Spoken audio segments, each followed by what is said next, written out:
Vamos lá, tudo bem, pessoal do Grupo Amarelo? Estamos aí, aula 76. Falaremos do Japão, tá? Não agora, mas o Japão nesse período medieval. Voltando a falar novamente, tá, gente? Não que o Japão tenha tido Idade Média. A Idade Média aconteceu só ali naquela região Europa, Norte da África, Oriente Médio, tá? Nesse período em que isso aconteceu na Europa, a gente está estudando os outros continentes como viveram, tá? Então, falamos de América, na semana passada de África medieval e agora a Ásia medieval. Falamos de China, mongóis e hoje falaremos do Japão, tá? Do Japão medieval, tá certo? O Japão aí nesse período entre 450 e 1500, vamos arredondar, tá certo? Então vamos lá. O Japão talvez seja a região mais mítica, né, desse período. Você tem aí a produção de vários filmes, séries, desenhos, esses desenhos que vocês gostam de assistir, acho que nem lembro, mangá, não sei, desenho japonês.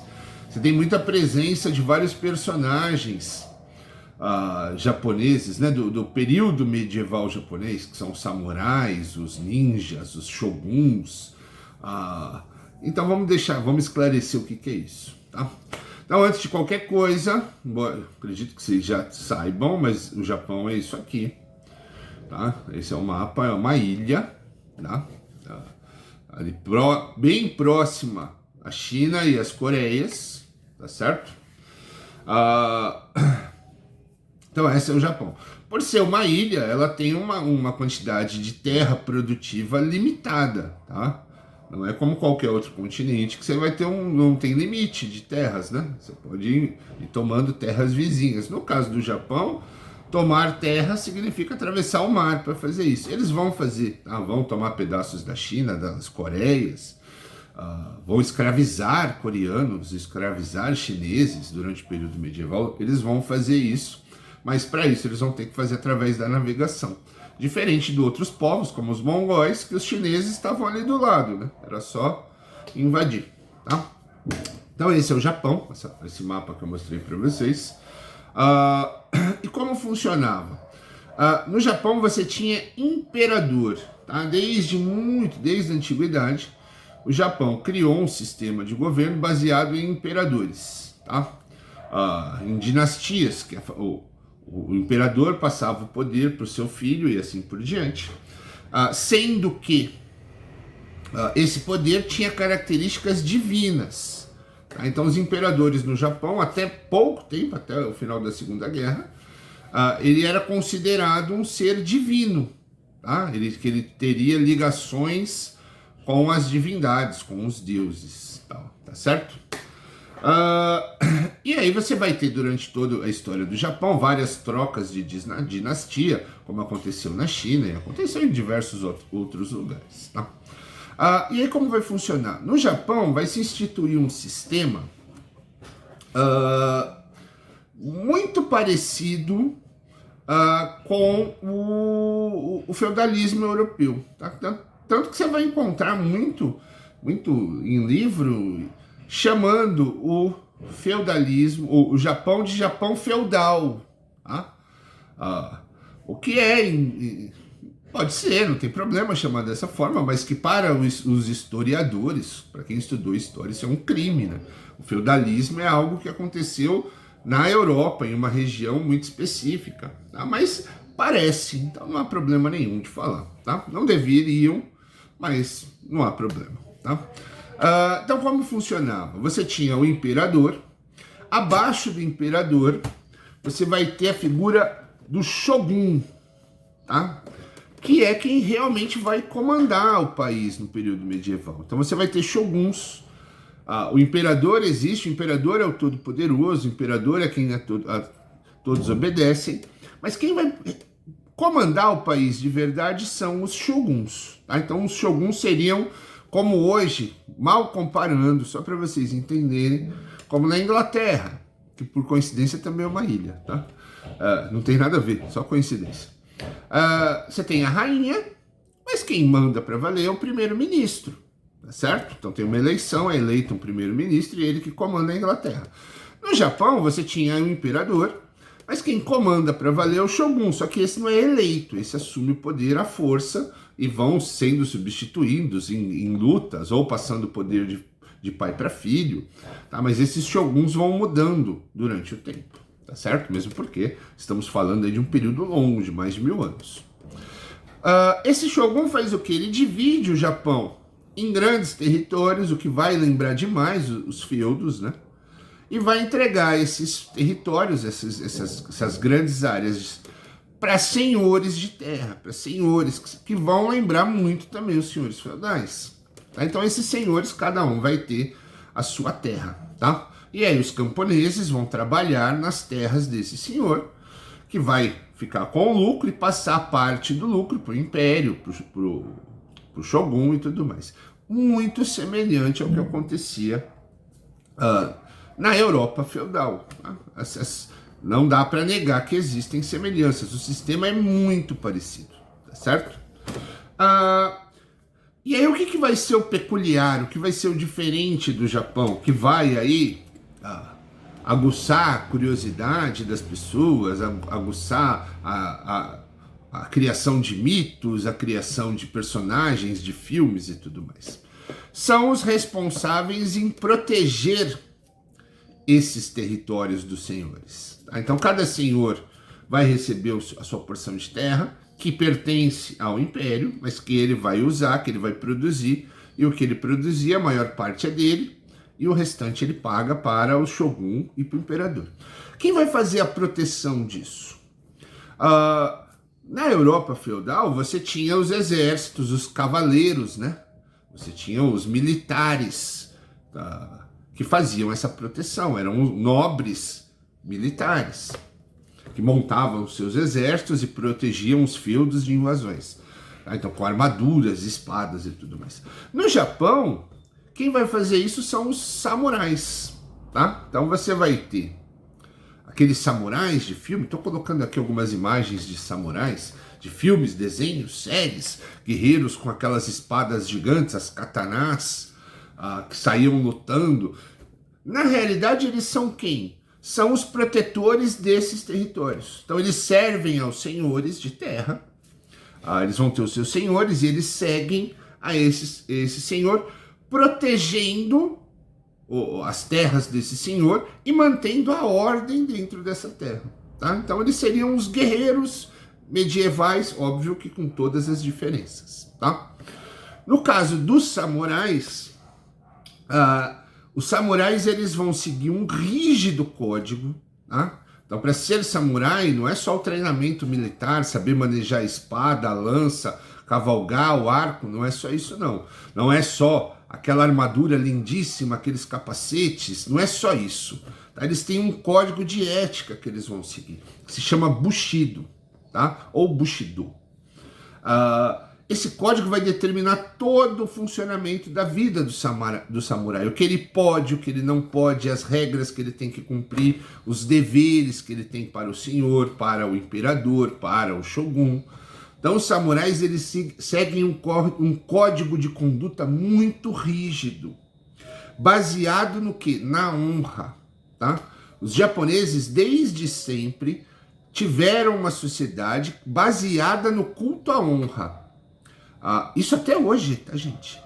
No Japão, a honra da pessoa, a honra do indivíduo é talvez a coisa mais importante que ele tem. Tá? Então, muitos japoneses... O Japão é um dos países que tem o maior índice de suicídio no mundo. Mesmo sendo um dos países mais desenvolvidos, que a população tem os melhores índices de qualidade de vida. Mesmo assim, no Japão... é muito comum o suicídio, principalmente de jovens. Porque até hoje no Japão essa coisa da honra é muito importante. Então quando um jovem fere a honra dele e principalmente a honra da família, ele se vê na situação de se suicidar. Da onde que vem isso? Isso é muito comum, negócio de estudo.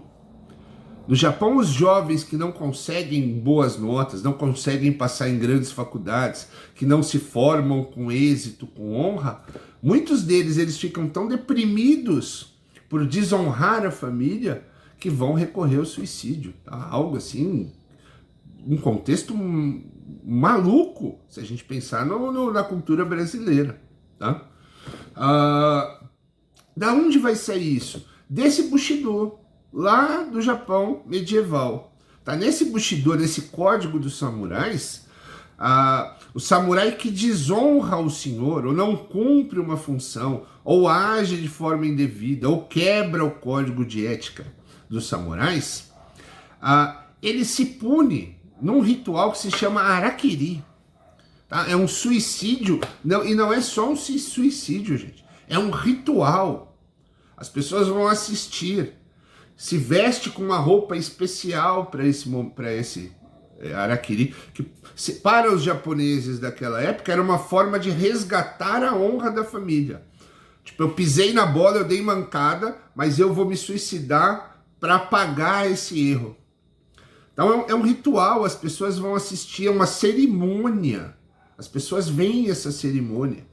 E aí o samurai que cometeu qualquer falha que seja contra o Bushido, ele arranca a parte de cima do kimono, de joelhos, e ele mesmo enfia uma faca, uma katana pequenininha, que tem outro nome, não vou lembrar agora, e arrasta ela pelo abdômen num movimento que causa uma dor enorme, um movimento doloroso que vai ser muito cruel com esses samurais.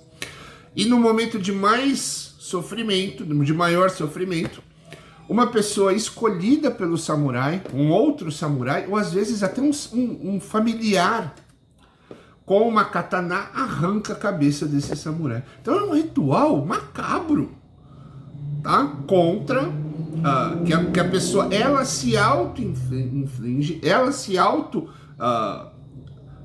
participa desse ritual por vontade própria. Muitas vezes ela se acusa do erro para participar desse ritual, que é para salvar o seu nome, salvar a sua honra. Então a pessoa enfia uma faca na barriga, rasga a barriga, deve ser uma coisa dolorosíssima, terrível, com todo mundo assistindo, familiares e tudo mais, e depois tem a cabeça decepada, tá? Tudo isso para apagar os erros que ela cometeu, ou um erro que ela cometeu, uma falha com o senhor, um desacato, às vezes problemas simples, mas que para a cultura daquela época eram tidos como uma falha que manchava a sua honra. E para limpar a sua honra somente através desse ritual do Harakiri.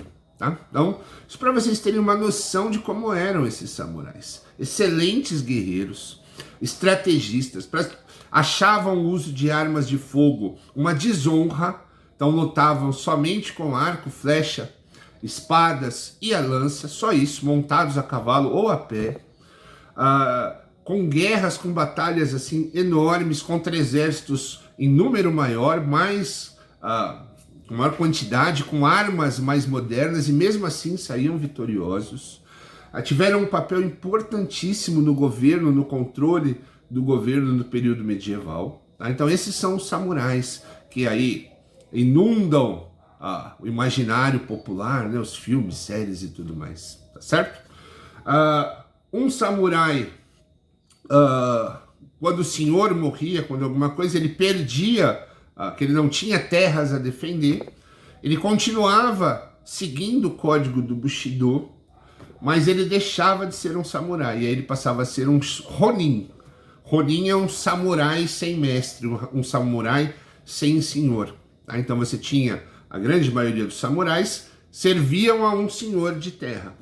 Mas na morte desse senhor, ou quando a terra desse senhor era tomada por outro senhor, havia guerras entre esses feudos. Os samurais que não tinham terra a defender, não tinham senhor a defender, se tornavam ronins e ficavam vagando pelo Japão como mercenários, né? Oferecendo os serviços dele em troca de dinheiro, tá bom? Mas mesmo assim seguindo esse código do Bushido. Tá? Essa era a coisa mais importante do samurai. Ninjas, é outra coisa desse Japão medieval que inunda aí a curiosidade e a criatividade das pessoas. Tá? Para começar, o ninja que a gente conhece, esse ninja de roupa preta, só os olhinhos de fora, é o ninja do cinema, tá, gente? Isso é uma versão que o cinema dos Estados Unidos vai fazer sobre como eram os ninjas agora no século passado. Pouco ou nada tem a ver com como eram realmente os ninjas, tá? Ser ninja era basicamente ser um espião, ser um assassino, tá? Uma pessoa que se infiltra em algum lugar para matar determinada pessoa, ou que se infiltra em determinado lugar para pegar informações. Então os ninjas, eles eram basicamente isso, espiões, assassinos profissionais, tá? Sigilosos, que se escondiam, não chamavam atenção, não eram como os samurais. Os samurais eram reconhecidos em qualquer lugar. Tá? O samurai, a roupa que ele usava, o cabelo comprido, que também era uma característica dos samurais, eles não podiam cortar o cabelo. O ninja não, o ninja era uma pessoa comum que podia se infiltrar normalmente das classes mais baixas, enquanto os samurais eram de uma classe social mais alta. Normalmente os membros dos samurais eram de famílias boas, de nome, tá? De famílias mais ricas. Boas é o que eles achavam na época, né? Que o dinheiro, a nobreza da família é o que transformava ela boa.